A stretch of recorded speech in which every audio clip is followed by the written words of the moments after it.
Hello, friends. Back for another read aloud of Maze of Bones by Riordan. Today we're starting on page 72. He stared at the photo and got a sinking feeling in the pit of his stomach. He thought about the fire at Grace's mansion, the man in black, Mr. McIntyre lying on the pavement, Uncle Alistair driving away like a madman, and his mom's handwriting in that Benjamin Franklin book. What could be so important about a book? Dan knew the value of a lot of collectibles, but he'd never heard of anything worth burning down a house. Grace must have known what she was doing, setting up this contest. She wouldn't have let him and Amy down. Dan told himself that over and over, trying to believe it. There was a knock on his door.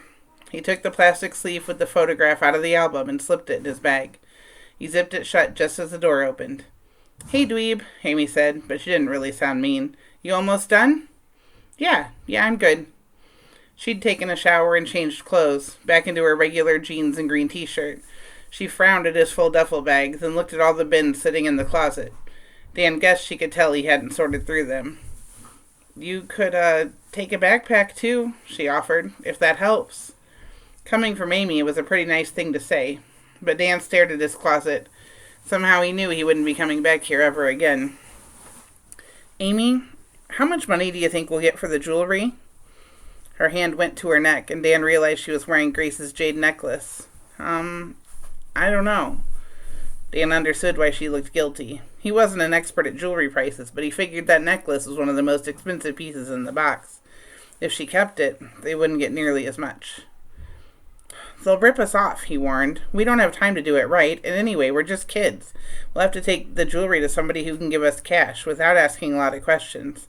We'll probably only get a few thousand, a fraction of what the stuff is worth."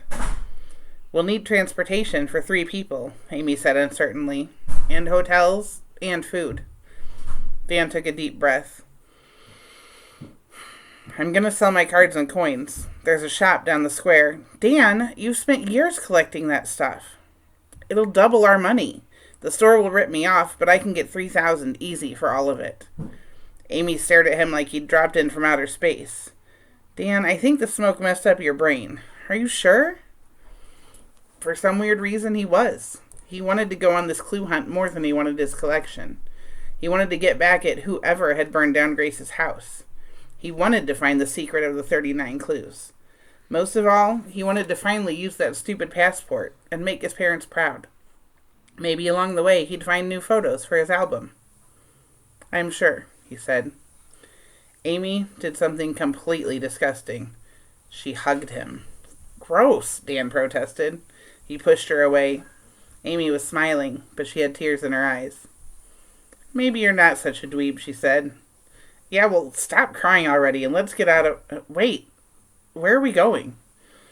"Tonight a hotel in town," she said. "Then tomorrow, I've got an idea about Ben Franklin." "But you don't have the book anymore." "I didn't need the book for this. Mom's note said follow Franklin. Ben Franklin started as a printer here in Boston when he was a teenager working for his brother." "So we just look around town?" Amy shook her head. "That's what the others are probably doing, but we're going to follow where he went next. Like, follow his life. Benjamin Franklin didn't stay in Boston. When he was 17, he ran away from his brother's shop and started his own printing business in another city." "So we run away too. We follow Franklin." "Exactly," Amy said. "I just hope nobody else has thought of that yet. We need to book 3 train tickets to Philadelphia." "Philadelphia," Dan repeated. The only things he knew about Philadelphia were the Liberty Bell and the Phillies.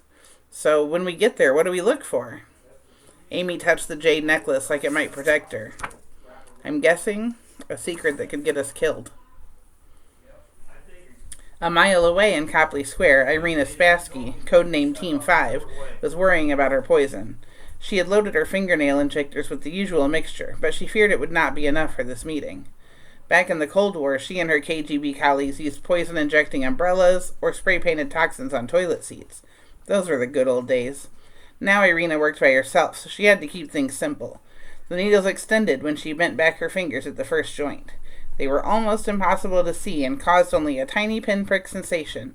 The poison would leave her victims very sick, perhaps paralyzed for many days, enough to give Irina a good head start in the search.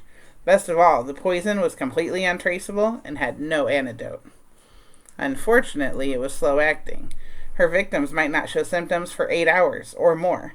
If she needed to incapacitate her enemies quickly, she would have to rely on other means. Ian and Natalie Cabra were not to be underestimated. Back when they were 10 and 7, perhaps Irina could have overpowered them. Now they were 14 and 11. A very different story indeed. She wandered Copley Square, waiting to spot them. They had agreed on a standard anti-surveillance tactic, only setting a general area and time for their rendezvous. The storm clouds had cleared. It was a beautiful summer afternoon, which Irina hated. All this sunshine and flowers and children playing, bah! She preferred a steel gray winter in St. Petersburg, a much better climate for espionage. She bought a coffee from a street kiosk, then spotted Ian and Natalie across the plaza walking in front of Trinity Church. Their eyes met hers briefly, and they kept walking. Irina's move. She followed them at a distance, checking to see if they had grown a tail, any surveillance, any followers, any possible angles for photographers. After 15 minutes, she saw nothing. She waited for them to turn and see her. As soon as they did, Irina turned and walked off. The game reversed. She led them across the plaza toward the library, knowing they would be watching for tails on her. If they saw anything, Ian and Natalie would disappear. The meeting would be aborted. After 15 minutes, Irina changed course and noticed the Cabras across Boylston Street, still shadowing her. This meant she was clean. No surveillance. The children turned toward the Copley Plaza Hotel, and Irina followed. They met in the busy lobby where neither party could ambush the other. Natalie and Ian looked much too relaxed, sitting across from each other on overstuffed sofas. The little brats had changed out of their funeral suits. Ian wore a sky blue polo shirt, beige trousers, and tasseled loafers. Natalie wore a white linen dress that showed off her coffee skin. Their eyes glittered like amber. They were so lovely they made heads turn, which was not a good thing for a secret meeting. "You attract too much attention," Irina scolded. "You should be uglier." Natalie laughed. "Is that what keeps you alive, dear cousin?" Irina wanted to scratch the young whelp's face with her poisoned fingernails, but she kept her cool. "Insult me as you will, it gets us nowhere." "True," Ian said. "We have a mutual problem. Please, sit." Irina considered. She would have to sit next to either Ian or Natalie, and neither was safe. She chose the young girl. Perhaps she would be easier to overwhelm if it came to that. Natalie smiled and made room for her on the sofa. "Have you considered our proposal?" Ian asked. Irina had thought of nothing else since the text message came 2 hours ago on her cell phone, encrypted in an algorithmic code used only by the Lucians. She nodded. "You have come to the same conclusion as I. The second clue is not in Boston." "Exactly," Ian said. "We've told our parents to charter us a private jet. We'll be off within the hour." Chartering a private jet, Irina thought resentfully. She knew the Cabras' parents from the old days. They were internationally known art collectors. Once they had been dangerous people, important people within the Lucian branch. Now they were retired in London and did nothing but dote upon their children. They let Ian and Natalie do all the traveling, writing them blank checks as needed.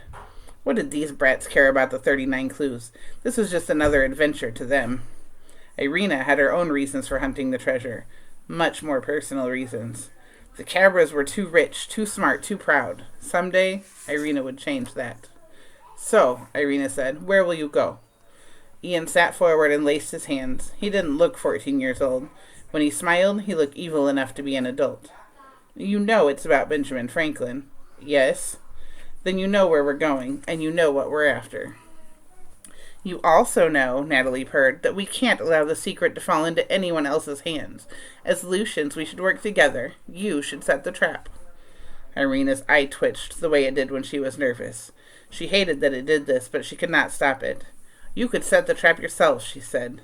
Natalie shook her head. "They would suspect us. You, on the other hand, can lure them to their doom." Irina hesitated, trying to see a flaw in the plan. "What is in this for me?" "They're our biggest threat," Ian pointed out. "They may not realize it yet, but they will in time. We have to eliminate them quickly. It'll benefit all of us. Besides, you'll have the Lucian stronghold at your disposal. Afterwards, there will be time to fight each other. Now, we must destroy our competition." "And the madrigals?" Irina asked. She thought she saw a ripple of nervousness cross Ian's face, but it passed quickly. "One enemy at a time, cousin." Irina hated to admit it, but the boy had a point. She examined her fingernails, casually making sure that each of her poison needles was primed and ready. "Does it seem odd to you," she asked slowly, that the Lucian database contained so little about Franklin? She knew very well they would have logged into the branch's mainframe just as she had done. Annoyance flickered in Ian's eyes. There should have been more, it's true. Apparently Franklin was hiding something, even from his kin. Natalie smiled coldly at her brother. A Lucian who doesn't trust his kin. Imagine that. Ian waved her comment aside. Complaining about it will change nothing. We need to deal with Amy and Dan. Cousin Irina, do we have a deal? The hotel doors opened. A heavy-set man in a brown suit strode through, heading for the front desk. He seemed out of place, possibly a security guard or an undercover policeman. It might have been nothing to do with them, but Irina couldn't be sure. They had sat here too long. Meeting any longer would be dangerous. Very well, Irina said. I shall prepare the trap. Natalie and Ian rose. Irina felt relieved, and perhaps flattered too. The Cabras needed her help. She was, after all, much older and wiser. I am glad we came to an arrangement, she said, feeling generous. I did not wish to hurt you. Oh, we're glad, too, Ian promised. Natalie, I believe it's safe now. Irina frowned, not understanding. Then she looked at Natalie, that pretty little girl who seemed so harmless in her white dress, and realized the young she-devil had a tiny silver dart gun cupped in her hand not 2 inches from Irina's chest. Irina's heart skipped a beat. She had used such guns herself. The darts could carry poisons far worse than she dared keep in her fingernails. Natalie smiled prettily, keeping the dart gun aimed and ready. It was so good to see you, Irina. Indeed, Ian said smugly. I'd shake your hand, cousin, but I'd hate to ruin your special manicure. Do let us know when Amy and Dan are eliminated, won't you?